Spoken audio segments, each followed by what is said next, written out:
Am I the a-hole for tossing a Father's Day gift for my ex-child? I, 45 male, have a daughter, Cassie, 19 female, with my ex-wife, Mary, 47 female, who cheated and left me for another man. When she showed up to the divorce hearing fully pregnant, I knew that there was no going back. She gave birth to her daughter, Jane, 14 female, with plans to marry the father, but he died in an accident when Jane was just a few weeks old. Jane's paternal side was extremely religious and shamed that her father was an adulterer, so they wanted nothing to do with her or her mother, and even went as far as to deny any blood relation because Mary was a woman of ill repute. Mary doesn't have any brothers and no father, so Jane grew up without ever really having a father figure. It was never explicitly stated, but Mary was hoping that I'd be in Jane's life, but blocked at every turn. She doesn't get to betray and discard me and then try to come back when things didn't work out. I've remarried and have my own family, but since Jane is Cassie's sister, I still make the effort to be nice. I don't take Jane with me in family trips, but I let her come to the house when Cassie has special events there. I only started becoming more distant towards Jane when she tried calling me dad a few times and Mary wouldn't intervene. Once Mary got a boyfriend, I was relieved to be left alone and aggravated when things didn't work out between them because Jane started trying to start a father-daughter relationship with me again. This past Father's Day, my family surprised me with a special lunch, and Jane managed to slide her way in there. I would prefer she leave, but I didn't want to make another awkward situation for Cassie and didn't raise a fuzz. When it came time to cards and gifts, Jane gave me a present and quick speech about how great of a dad I've been and shown her what it means to be a good parent. It was a touching speech, but I wasn't particularly moved by it. Because I felt put on the spot, I accepted the gift and let Jane give me a hug.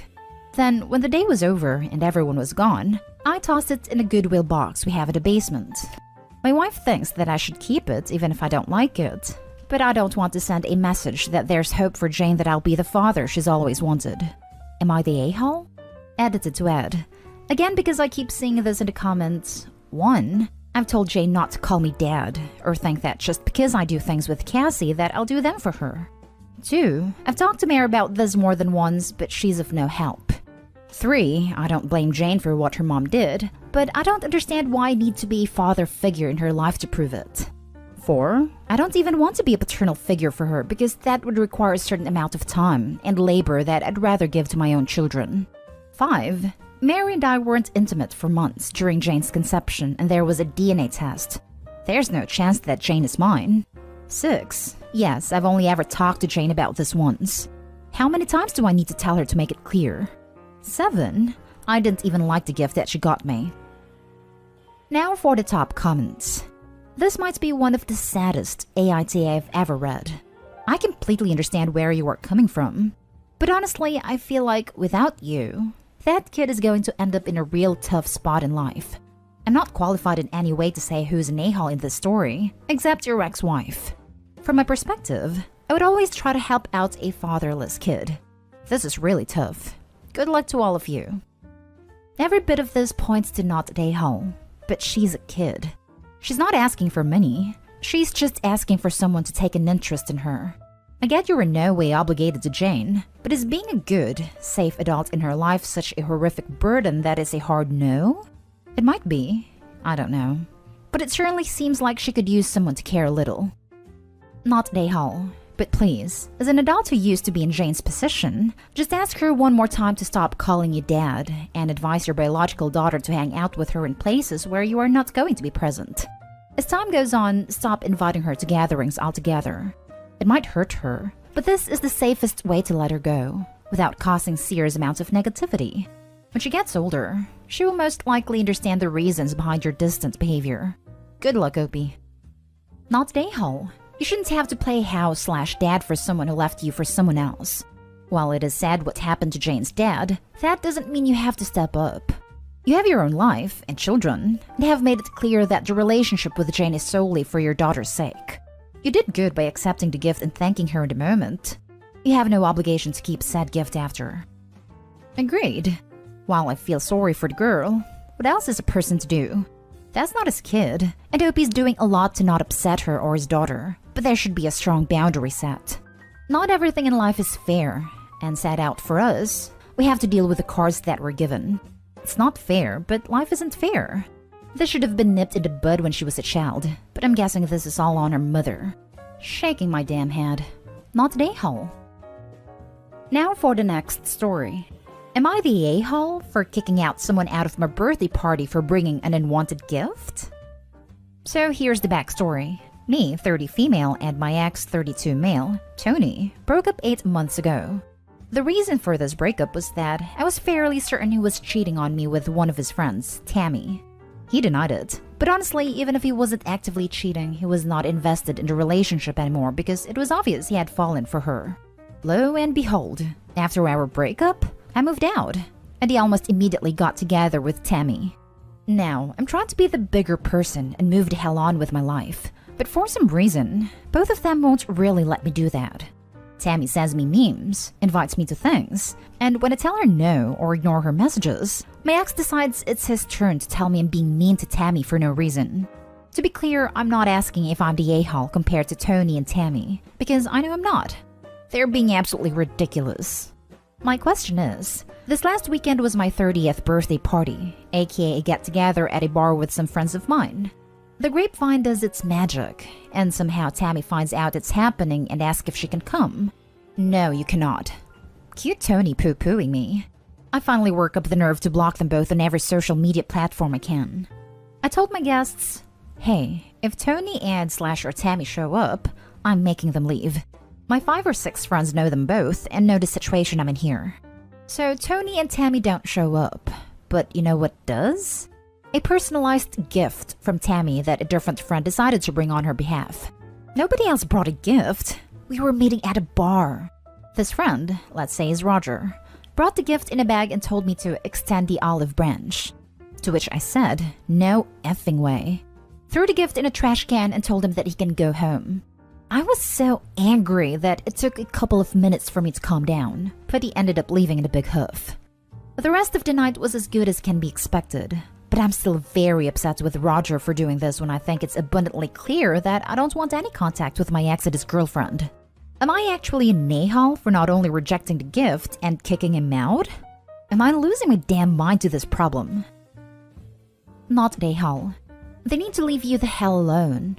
Who the hell does she think she is? And who the hell does Roger think he is? This just seems ridiculous. If someone doesn't want anything to do with you, why force it? Yeah, this is insane. What Roger did was extremely foolish, and Tammy and Tony in general seem horrible. I don't think anyone would go to such lengths, unless it's to intentionally piss OP off. Not an a-hole. Maybe you were a little bit harsh with Roger, but the whole situation with the ex and new girlfriend is really weird.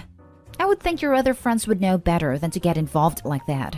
If Roger knew about the situation, he should have refused to pass along the gift. On another note, it seems like Tony and Tammy know they are a-holes and are trying to force a friendship on you because they don't want everyone else to think poorly of them. Threaten to get a restraining order if they contact you again. Good luck. My feelings exactly. Roger's between a rock and a hard place, so maybe kicking him out was a bit harsh, but he 100% could have handled this better. Just off the top of my head, he could have given you the gift after the party, or better yet, on an entirely different day. He could have let you know in advance that they reached out and would like to send a gift with him, and ask if you'd be okay with that. It does seem like he was used by these people and couldn't stand up for himself, but he could have at least worked harder to find a loophole. This is a good point. I guess I didn't think about how Roger might have been pressured into going along with things.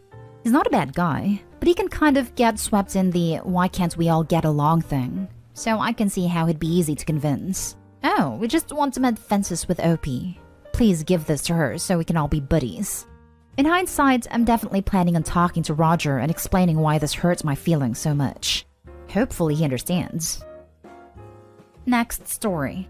Am I the a-hole for telling my mom to stop treating my brother like a kid? I, 21 female, recently had a big fight with my mom. My brother, 17 male, has always been my mother's favorite, and no, I'm not just saying this, but she tells this to everyone around her. So since we were kids, he has been cuddled his whole life. He checks his computer, his phone, barges into his room without knocking, even tries to hand feed him at this age. Anyway, he is a teen, and now absolutely hates that he doesn't get his privacy/independence. Anyway, It's COVID and he had this date with a girl. In my place, COVID is handled good, so we can go to cafes if we follow the rules. My brother even told my mom about the date, and guess who followed him all the way? My mom. She sat in a booth nearby pretending to hide, and then my brother said he went to the bathroom and his date followed him. He said that he did it because he saw our mom there, and just wanted to kiss his date away from our mom's prying eyes. Anyway, they were therein for like 5 minutes when my mom barged in, physically separated them and yelled at the girl for ruining her baby, and that she was a bad influence. It got worse up to the point the girl called our family a bunch of creeps and left. My mom didn't stop.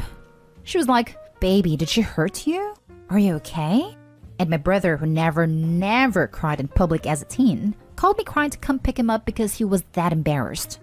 I went and my mom wouldn't let him come with me because she said only she can calm her baby. That's when I told her he is calm and just freaking mad at her because she is treating her like he is 10, and that's embarrassing him. All this happened at the parking outside a cafe where my mom dragged my brother and his date out. And after I took my brother to my apartment, we talked and he doesn't even want to go back home because of many other incidents too. My mom is calling and texting saying I had no right to act like an a-hole and embarrass her in public. And even my dad says my way of handling the situation is completely wrong. I still refused to apologize, so does that make me an a-hole? Now for the top comments. Not an a-hole. Sounds like he is done with how she is, and is trying to cut the apron strings. Yes, he loves her, but says that being home is suffocating. I keep telling mom that at this rate, he won't even contact her as an adult in future. That is very true. Her is mothering him to the point of treating him like a baby, and if it continues even after he moves, then he might go no contact. Not a hole. What your mom is doing is creepy and inappropriate and is going to ruin his life. I'm not being dramatic. Someone needs to help your brother set some boundaries with your emotionally incestuous mother now, and it seems like you're up to the task. Not a hole. One of the roles of an older sibling is to protect the younger one. Sometimes you have to protect them from your parents. You can suggest if he wants to go out again, you'll be the chaperone. You can tell your parents you two are hanging out. Technically true, and just make sure you're not being followed. This should give him cover until he turns 18. He won't like it, but who's the better tag-along? You or mom? Unfortunately, you will have to return him to your parents. Yeah, they're playing this card. He is 17, so he has to go back home, but he is going to be 18 in 5 months. Last story is titled, Am I the a-hole for favoring one of my twin nephews over the other, despite both twins telling me to stop? My sister, 36, has 4 teenage kids, all boys. The youngest 2 are a pair of fraternal twins, Alex and Brian, now 14. My sister has been regularly sending the twins over to my place whenever she needed a break since I moved near her 2 years ago. I, 26 female, do not have kids myself, but I love having them over. I'm particularly fond of them as I grew up babysitting the 4 boys for loads of spare cash. The only issue is that Alex is clearly my sister's favorite child, and everyone is aware of this. To be fair, he is the stereotypical good kid. Extremely smart, good-looking, well-spoken, and charismatic. Everyone loves him. Brian is more quiet, meek, less blessed in the looks department, but not a bad kid at all. But I seriously think there's a cruel streak in Alex. I caught Alex daring Brian to drink pee when they were 9. In quotes, because Brian confessed that Alex threatened to cut him out of their friends group if he didn't do it. I've personally heard Alex's horrible comments about Brian's weight, looks, intelligence, etc. when he thinks I can't hear them. Brian has also shared that Alex has been vandalizing his belongings, spreading horrible rumors at school. My sister absolutely refuses to punish Alex, or send him to any sort of therapist/professional who can help. She says it's just boys being boys, and it is not my place to override her parenting decisions. So I've been trying to balance out the favoritism while they're at my house. I usually ask Brian for his preferences in minor things, like picking out the dinner that I cook for them, the movies that we watch together. If Alex makes snide remarks, I shut it down immediately. But the more I speak up for Brian, the angrier Alex gets. It has gotten to the point where Brian just defers to Alex's preferences, and is asking me to get off this so that Alex doesn't take it out on him when they get home. I get where Brian is coming from, but I can't just let this go. My sister doesn't do anything about it. So Reddit, Am I the a-hole for consciously treating my nephews differently and not stopping even though they both want me to stop? Your sister allowing Alex to treat Brian like this hurts both kids. It seems like none of Alex's actions ever have consequences. That doesn't bode well for adults. Your sister won't be able to boys will be boys away if/when he gets arrested. All that being said, it seems like at the end of the day, you are currently making Brian's life harder. He has asked you to stop. You should stop. Try to find other ways to help him. Definitely don't give up. But what you're doing right now isn't helping. Your heart is in the right place, so not the a-hole if you respect Brian's wishes here. But you'd be the a-hole if you don't stop. As of right now, it's everyone sucks here except for Brian since you haven't stopped. Just because Opie's heart is in the right place doesn't mean they are handling the situation the right way. The way you need to address favoritism isn't with more favoritism, it's to stop it at its source. Opie needs to start documenting all of Alex's anger issues and tormenting, and present them to her sister as a wake-up call. And if she still won't do anything about it, talk to authorities or people at Alex's school that will. By trying to fight favoritism with favoritism, Opie is only giving Alex more ammunition to use against Brian when the two of them aren't at Opie's house. Everyone sucks here, except Brian. Everyone sucks here except Brian. Your sister should be managing her children better. But she has 4 teenage boys. As someone who raised only 2 boys, I can feel her pain from here. Still, she wouldn't allow one child to torment another. Alex is a bully. He may grow out of it, he may not. But he's also only a kid and should have clear boundaries with proper consequences. And finally, you're the a-hole for continuing getting Brian tormented. And possibly worse now that you're showing him favoritism. You know this is causing problems for him. Brian has asked you to stop. That's as close as he'll ever get to reporting his brother. If you really want to show Brian that you care, stop trying to show Alex that you prefer his brother. If you insist on doing nice things for Brian, do it in private. Ask him what some of his favorite things are while Alex isn't around. Then buy it before they show up and announce how much you enjoy it and want to share with both of them. Yes, it's manipulative and deceitful, but when dealing with someone like Alex, that's the only option you have.